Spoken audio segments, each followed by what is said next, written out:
Hello दोस्तों, आपका स्वागत है स्कॉलर एलाइट में। जो लोग ये वीडियो पहली बार देख रहे हैं तो उनसे रिक्वेस्ट है कि आप हमारे चैनल को सब्सक्राइब कर लीजिए, वीडियोस को देखिए, लाइक कीजिए, कमेंट कीजिए। सब्सक्राइब करने का बेनिफिट ये है कि सब्सक्राइब करने के बाद आपको जो है हमारे चैनल पे जो भी वीडियो अपलोड होंगे उसके नोटिफिकेशन ईमेल के माध्यम से पता चलते रहेंगे।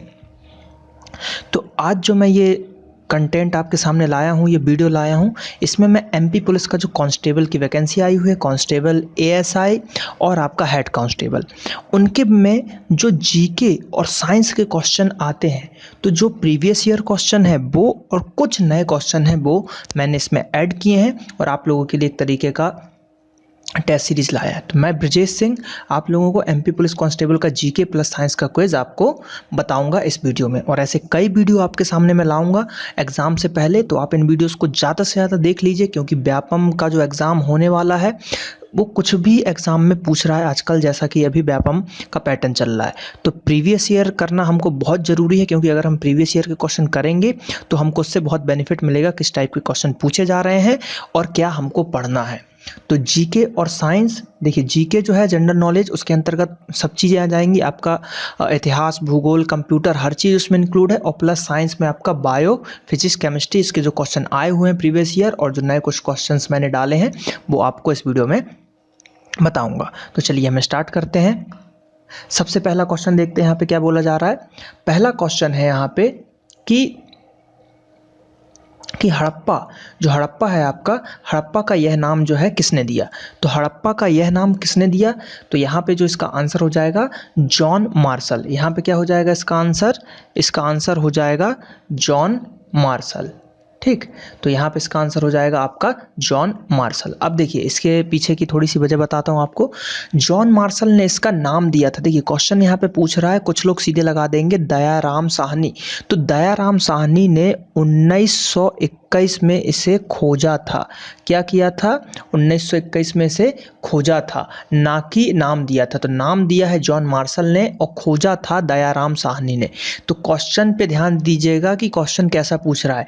नहीं तो बच्चे क्या करते हैं कि हमने एग्जाम में सीधे देखा हड़प्पा नाम, सीधे दयाराम साहनी लगाया, 1921 याद था हमको, सीधे लगाया और आगे बढ़ गए, फिर आंसर सीट आई, अरे उस व्यापम ने आंसर गलत लिया, जॉन मार्शल लिया। नहीं, नाम दिया था जॉन मार्शल ने, खोजा था दयाराम साहनी ने। तो इसका आंसर हो जाएगा ए, जॉन मार्शल। बात करते हैं अगले क्वेश्चन की। तो अगला क्वेश्चन है वेब आधारित ईमेल हॉटमेल। ठीक, हॉटमेल की खोज किसने की थी। तो हॉटमेल की खोज, ये बहुत इंपॉर्टेंट क्वेश्चन है, हर जगह पूछा गया है, चाहे वो एसएससी हो, चाहे वो आरआरबी हो यानी कि रेलवे हो, चाहे वो व्यापम हो, हर एग्जाम में, एसएससी ये तो सीजीएल तक में पूछा जा चुका है ये क्वेश्चन। तो इसकी हॉटमेल की जो खोज की थी वो की थी आपकी सबीर भाटिया ने, ये आपको याद रखना है। तो इसका आंसर हो जाएगा सबीर भाटिया यानी कि ऑप्शन 3।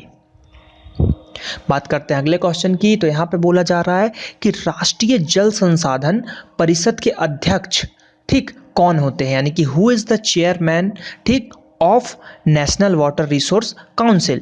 तो देखिए यहाँ पे आपका राष्ट्रपति भी नहीं होगा, राष्ट्रपति जल संसाधन मंत्री भी नहीं होगा, आपका यूनियन मिनिस्टर जो होंगे आपके, और उपराष्ट्रपति भी नहीं होगा। आंसर है प्रधानमंत्री। प्रधानमंत्री जो है जल संसाधन परिषद के अध्यक्ष हैं या होते हैं। तो इसका आंसर हो जाएगा ए, प्रधानमंत्री। ये प्रीवियस ईयर क्वेश्चन है, ये पिछले साल ही जो कांस्टेबल का ऑनलाइन एग्जाम हुआ था उसमें से किसी जो सेट में है ये क्वेश्चन पूछा गया था।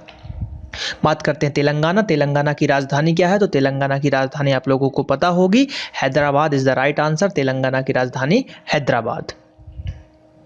अगला क्वेश्चन, ये क्वेश्चन इंपॉर्टेंट है, क्वेश्चन यहाँ पे पूछा गया था, ये जो प्रीवियस ईयर क्वेश्चन है कि सूर्यास्त पॉइंट यानी कि सनसेट पॉइंट जो होता है, जो कि एक और नाम से जाना जाता है जिसको बोला जाता है बमनी दादर। ठीक, बमनी दादर, आप इंग्लिश में भी इसको बमनी दादर ही पढ़ेंगे। तो बमनी दादर जो है वो किस मतलब राष्ट्रीय पार्क, नेशनल पार्क का मुख्य आकर्षण केंद्र है। तो देखिए ये है आपका कान्हा का, कान्हा नेशनल पार्क का है। तो इसके देखिए दो क्वेश्चन बनेंगे, एक सीधे की पूछ लेगा सनसेट पॉइंट एमपी के किस उसमें है। अब देखिए यहाँ पे ये एमपी का क्वेश्चन हो गया, लेकिन इसमें कहीं एमपी का बात नहीं है, लेकिन जब ऑप्शन देखेंगे तब आपको समझ में आएगा कि यार ये तो चारों ऑप्शन उन्होंने एमपी के दे दिए, तो ये क्वेश्चन क्या हो गया, एमपी जीके का क्वेश्चन हो गया। तो ये Kanha is the right answer. तो कान्हा नेशनल पार्क में जो है ये सनसाइट पाया जाता है, सनसेट का जो यहाँ पे बहुत ही अच्छा दृश्य होता है, और इसको हम बमनी दादर भी कहते हैं। तो आंसर हो जाएगा कान्हा नेशनल पार्क। महावीर जी का जन्म ठीक किस वर्ष में हुआ था? तो महावीर जी का जन्म कुछ लोग लगाएंगे 540, लेकिन व्यापम का आंसर व्यापम ने लिया था 599। तो अभी हम व्यापम से जाएंगे। आप अगर लूसेंट्स को फॉलो करोगे तो उसमें आपको 540 मिलेगा, लेकिन अकॉर्डिंग टू व्यापम आंसर है आपका 599 ईसा पूर्व। विकिपीडिया पे भी मैंने सर्च किया, उसमें भी लगभग 599 दिया जा रहा है। तो अब से हम 599 याद रखेंगे। अगर ऑप्शन में 599 मिलता है तो 599 को लगाना है आपको, और यदि ऑप्शन में ये ऑप्शन आपका नहीं मिलता है तो 540 ही आपको आंसर करना है। ठीक, तो इसका यहाँ पे आंसर है 599, क्योंकि ये प्रीवियस ईयर क्वेश्चन है, पिछले साल पूछा गया था कांस्टेबल के एग्जाम में।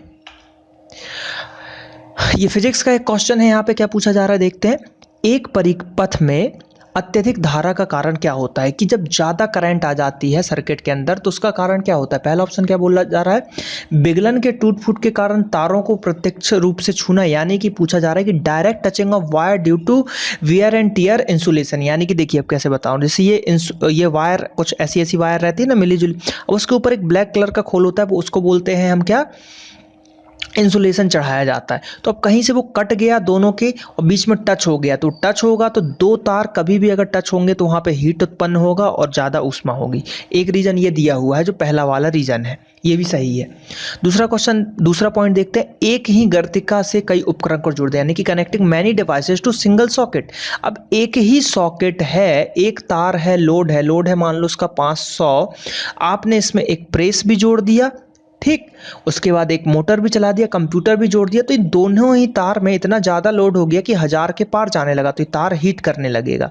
तार हीट करेगा तो ये भी जलने की संभावनाएं रहेंगी। तो अत्यधिक धारा जो होगा इन दोनों के मिलने से हो जाएगा, यानी कि अगर ये होगा तो भी होगा और ये होगा तो भी होगा। तो इसका आंसर हो जाएगा बोथ ए एंड बी। तो A and B is the right answer, यानी कि थर्ड नंबर वाला सही होगा। इन चीज़ों को आपको देखिए ये किसी बुक में नहीं मिलेंगे। आजकल जो पैटर्न चल रहा है, बोल रहा है कि व्यापम कहाँ से क्वेश्चन देता है, किस बुक से देता है। देखिए वो देते बुक से ही है, लेकिन जो एग्जामिनर जो बैठा है, जो आपका एग्जाम सेट कर रहा है, जो क्वेश्चन सेट कर रहा है, वो आपके दिमाग को टेस्ट कर रहा है कि आप कितने दूर तक सोच सकते हैं। ठीक, अब ये ऐसे डायरेक्ट ऐसा क्वेश्चन किसी बुक में नहीं मिलेगा, लेकिन जब आप इसकी थ्योरी पढ़ोगे तो आपको ये चीज़ समझ में आएगी कि हाँ यार ऐसा होगा तो हो सकता है। आपने लाइव एग्जांपल देखा कि दो तार टच हो गए, फ्यूज उड़ गया, तो ये क्यों फ्यूज उड़ गया? क्योंकि हीट ज़्यादा हुई तो फ्यूज वाला तार गल गया, है ना। अब क्वेश्चन ये भी पूछ लेगा कभी कि मान लो दो तार आपस में टकरा जाएं जो इंसुलेटेड नहीं है, दोनों में धारा करंट बह रही है, तो फ्यूज पे क्या असर पड़ेगा? तो ऐसा क्वेश्चन मिलेगा नहीं, लेकिन बनाया जा सकता है। तो इसका क्या होगा, फ्यूज का तार टूट जाएगा, फ्यूज उड़ जाएगा। अब मान लो बोल देगा कि फ्यूज का तार मोटा है, ठीक, और दो तारें चिपक गई, तो क्या होगा भाई, फ्यूज का तार मोटा है तो फिर आपके पूरे घर की वायरिंग जल जाएगी। तो इस टाइप से क्वेश्चन जो है जनरेट हो जाते हैं। जब एक थ्योरी आपको पता हो तो आप कई क्वेश्चन को जनरेट कर सकते हैं। तो यहाँ पे आंसर हो जाएगा ए एंड बी दोनों। बात करते हैं अगले क्वेश्चन की, लाट की मस्जिद। ये उस समय बहुत ही फेमस क्वेश्चन था, पिछले साल कई स्टूडेंट ने मुझसे पूछा था कि लाट की मस्जिद, ये क्वेश्चन सर अजीब सा आया। तो लाट की मस्जिद जो है आपकी धार में मिलेगी। कहाँ पे मिलेगी लाट की मस्जिद? धार में। तो याद रखिएगा लाट की मस्जिद धार में है, बी ऑप्शन इसका सही होगा। कई लोगों ने भोपाल भोपाल लगाया था, लेकिन भोपाल नहीं है, धार इज द राइट आंसर।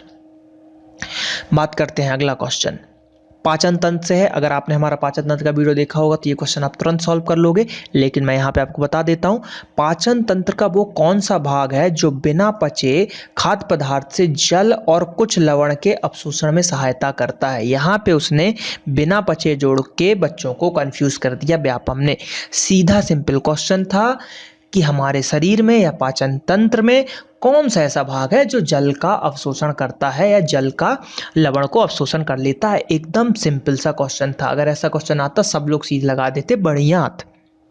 ठीक, अब देखिए तो इसका आंसर क्या हो जाएगा, ये वाला, बढ़िया।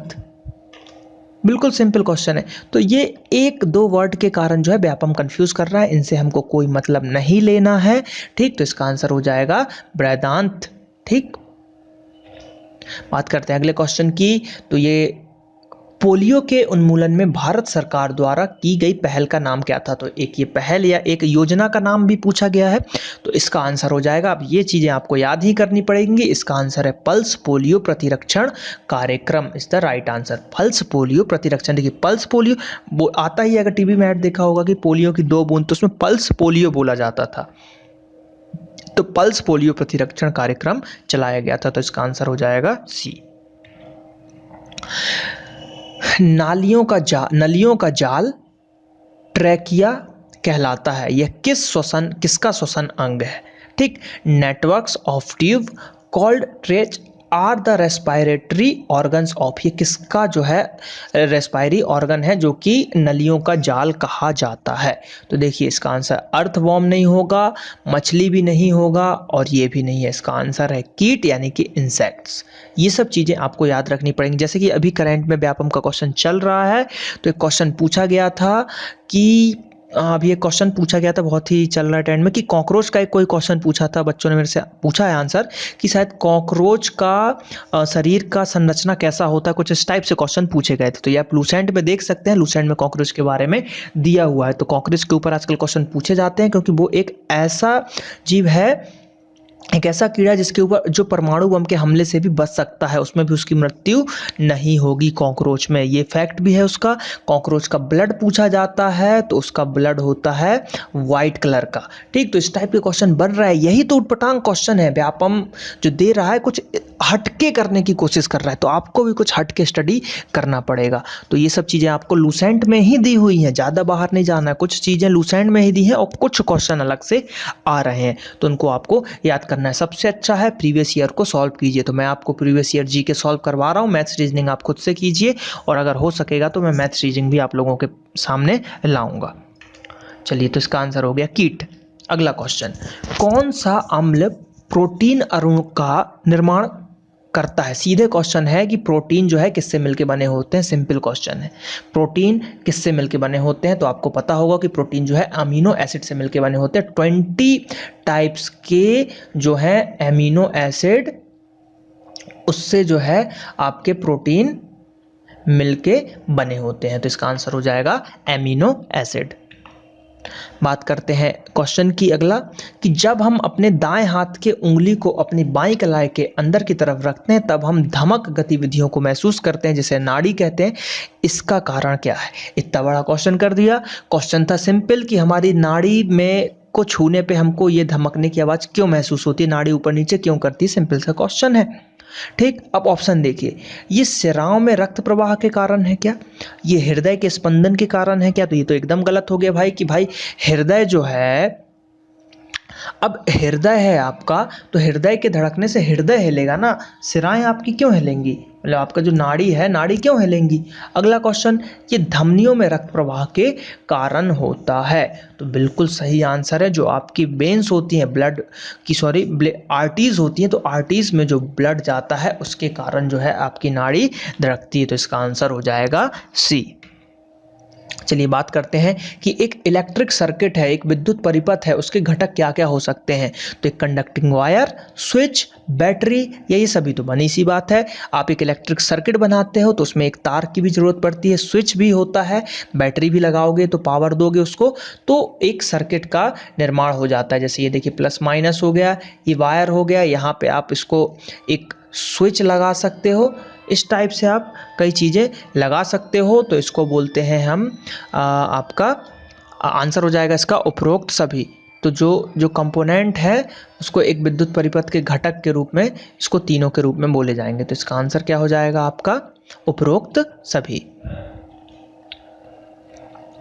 बात करते हैं अगले क्वेश्चन की, तो यहाँ पे जो है क्वेश्चन है अगला आपका, कि गर्मियों में दूध दही में जल्दी परिवर्तित क्यों हो जाता है, यानी कि दूध से दही गर्मियों में जल्दी क्यों बनता है, ठंड में क्यों नहीं बनता। इसको क्वेश्चन को ये भी घुमा देता कि ठंड में दही लेट क्यों जमता है, ऐसा क्वेश्चन भी पूछ लेता। ठीक, तो क्वेश्चन को कैसे भी चेंज करा जा सकता है। अब ऑप्शन देखते हैं, तापमान के बढ़ने से बैक्टीरिया की वृद्धि होती है, तापमान के घटने से बैक्टीरिया की वृद्धि होती है, तो देखिए ये तो गलत हो गया आपका। क्यों? क्योंकि पूछ रहा है गर्मी में जल्दी जम रहा है, तो अगर बैक्टीरिया घटेंगे तो जल्दी कैसे जमेंगे, तो ऑप्शन घट गया। आप अगर आपको सही आंसर नहीं पता है लेकिन आपने एक दो ऑप्शन काट लिए कि ये तो हो ही नहीं सकता, तो आप थोड़ा जो है अजम्पशन ज़्यादा अच्छा मान सकते हो। देखिए अगला देखते हैं, बैक्टीरिया की वृद्धि घटती है जब तापमान समान रहता है। तो देखिए बैक्टीरिया की वृद्धि घट रही है, तो अगेन जहाँ पे भी बैक्टीरिया घट रहा है यानी कि वो तो होगा नहीं, क्यों? अगर बैक्टीरिया घटेगा तो दही जमेगा कैसे। अगला देखते हैं, तापमान का बैक्टीरिया की वृद्धि पर कोई प्रभाव नहीं होता। तो ये क्वेश्चन भी आपका ऑप्शन गलत हो गया। अब ऑप्शन क्या बचा कि तापमान के बढ़ने से बैक्टीरिया बढ़ जाते। तो बनी सी बात है, अगर आपका इसमें मिल्क रखा है और ये दही जमेगा, इसमें आपने थोड़े से बैक्टीरिया डाले हैं और यहाँ पे आके ये बहुत सारे बैक्टीरिया बन गए। तो बहुत सारे जो है बैक्टीरिया बन गए, तो क्या हुआ, बैक्टीरिया की संख्या बढ़ गई, यानी कि रिप्रोडक्शन उनका ज़्यादा हो गया। तो ये जो होता है गर्मी में ज़्यादा होता है, यानी कि दही जमाने के लिए आपको थोड़ा गर्माहट जरूरी है। तो ठंड में जो है इसीलिए दही को गर्म रखा जाता है, यानी कहीं बॉडी से ढक के या किसी चीज़ से ऐसी जगह पे कि गर्माटा। फ्रिज में अगर रख दोगे तो दही नहीं जमेगा, जमने के बाद दही को फ्रिज में रखा जाता है ताकि वो खट्टा ना हो। ठीक इस टाइप से होगा। तो इसका आंसर हो जाएगा ए, कि तापमान के बढ़ने से बैक्टीरिया की वृद्धि बढ़ती है। अब अगला क्वेश्चन देखते हैं यहाँ पे क्या बोल रहा है कि जो बल वस्तु की गति का विरोध करता है वो कहलाता है। यानी कि आप इसमें चल रहे हैं इधर से 100 किलोमीटर की रफ्तार से, ठीक, लेकिन आपको कोई चीज़ इधर से रोक रही है और आपकी स्पीड 90 हो रही है। मान लो हवा रोक रही है, आपको कोई चीज़ रोक रही है, तो ये जो गति का जो विरोध करती है उसको क्या बोलते हैं? तो इसको बोलते हैं फ्रैक्शनल फोर्स, यानी कि घर्षी बल। घर्षण बल के कारण ही हम पृथ्वी पर चल पाते हैं। कुछ भी होता है घर्षण बल के कारण ही होता है। तो घर्षण बल जो है विपरीत दिशा में हमेशा लगाया जाता है। और घर्षण बल भी कई प्रकार के होते हैं, तो फिजिक्स में हम डिटेल में देखेंगे। वैसे 3 प्रकार के घर्षण बल होते हैं, सर्पी घर्षण, लोटनिक घर्षण, इस टाइप के जो है घर्षण होते हैं। तो ये आपको याद रखना पड़ेगा। चलिए बात करते हैं, तो इसका आंसर हो जाएगा घर्षी बल या घर्षण बल। अगला क्वेश्चन, एक माइक्रोमीटर में, एक माइक्रोमीटर मतलब किसके बराबर होता है? तो ये चीजें बिल्कुल आपको याद होना चाहिए, बिल्कुल कंठस्थ। तो माइक्रो का मतलब हो गया 6 आ जाएगा आपका। तो देखिए 6 किस में है, तो -6 है आपका फर्स्ट वाले में। तो आंसर हो जाएगा ए नंबर का, यानी कि 6 आ गया, यानी कि माइक्रोमीटर हो गया। बात करते हैं अगले क्वेश्चन की। तो ये देखिए बायो का क्वेश्चन है कि कौन सी वाहिकाएं CO2 युक्त रक्त को शरीर के सभी भागों से हृदय की ओर ले जाती हैं। यानी कि क्या है जो अशुद्ध रक्त, देखिए जिस रक्त में CO2 होता है उसे अशुद्ध रक्त भी बोलते हैं। जिस रक्त में CO2 होता है उसको अशुद्ध रक्त भी बोलते हैं। तो यहाँ पे क्वेश्चन पूछा जा रहा है कि अशुद्ध रक्त को हृदय तक कौन ले जाता है? तो इसका आंसर हो जाएगा सिराएं, वेन्स। ठीक, सिराएं ले जाएंगे अशुद्ध को और धमनियां ले जाती हैं शुद्ध को। लेकिन एक अपवाद भी है इसका। अपवाद यह है कि फुफ्फुस धमनी जो है अशुद्ध को ले जाती है और फुफ्फुस सिराएं जो है ये आपका शुद्ध को ले जाती है। तो एक दो अपवाद भी हैं, लेकिन यहाँ पे अपवाद नहीं पूछा, यहाँ पे सीधे पूछा है कि अशुद्ध रक्त को कौन ले जाता है, तो वो सिराएं ले जाती हैं। तो देखिए हमारे शरीर में जो हरी नस दिखती है जिसको हम बोलते हैं, तो उसमें भी जो है अशुद्ध के कारण मतलब अशुद्ध रक्त होने के कारण वो जो है हमको हरी कलर की दिखाई देती हैं, CO2 युक्त रहती हैं। चलिए बात करते हैं अगले क्वेश्चन की। तो अगला यहाँ पे क्वेश्चन क्या बोला जा रहा है? क्वेश्चन है कि एक हाइड्रोजन परमाणु का व्यास इतने है तो इसकी संख्या का मानक रूप क्या होगा? तो ये देखिए एक तरीके से इसको बोला जाए तो मैथ्स या रीजनिंग का क्वेश्चन भी बोल सकते हैं। इजीली इसको आप सॉल्व कर लोगे। सॉल्व करने पे इसको आंसर आएगा आपका 1.6 × 10⁻10 आ जाएगा। देखिए -10 इसलिए आ रहा है क्योंकि 1.6 अपॉन ये हो जाएगा 10⁻10। तो जब इसको आप ऊपर हो जाओगे तो 10⁻−10 हो जाएगा। ठीक, तो ये आपको याद रखना पड़ेगा। चलिए तो इसका आंसर हो जाएगा 1.6 × 10⁻10 मीटर। अगला देखते हैं, एक प्लास्टिक का पुट्ठा या टुकड़ा सूखे बालों से रगड़ने के बाद कागज के टुकड़े को आकर्षित कर लेता है क्योंकि वह इसमें क्या धारण कर लेता है? यानी कि आपके ये किसी के बाल हैं, बाल पे आपने एक प्लास्टिक का टुकड़ा, मेनली हम बचपन में स्केल को घिसते थे, स्केल जो होता था स्केल को आपने रगड़ा और फिर छोटे से कागज के टुकड़े पास ले जाते थे तो ये जाके चिपक जाता था। तो ऐसा क्यों हो रहा है, वो क्या हो जाता था? तो वो जो होता था वो नेगेटिव चार्ज हो जाता था, यानी कि उसमें इलेक्ट्रॉन आ जाते थे। यानी कि जो स्केल है उसमें जो है इलेक्ट्रॉन आ जाते थे। तो देखिए इलेक्ट्रॉन होता है नेगेटिव, तो कोई भी चीज जिस पे इलेक्ट्रॉन नेगेटिव ले लिया तो ये पूरा नेगेटिव हो जाएगा, तो उसको जो है आकर्षित करने लगता था। तो इसका आंसर हो गया कि उस पर नेगेटिव चार्ज आ जाता है। बात करते हैं अगले क्वेश्चन की। तो यहाँ पे क्या बोला जा रहा है कि खरपतवार को हटाने और मिट्टी को ढीला करने के लिए प्रयोग किए जाने वाला सरल यंत्र मतलब क्या होता है, कौन सा यंत्र है। तो देखिए ये आपका नॉर्मल क्वेश्चन है, आपके जीवन से रिलेटेड है। आपने अगर खेती देखी होगी तो इजीली आंसर लगा लोगे। तो इसका आंसर होता है कुदाल। कुदाल से जो है इस टाइप के चीज़ों को किया जाता है। तो इसका आंसर हो जाएगा आपका कुदाल।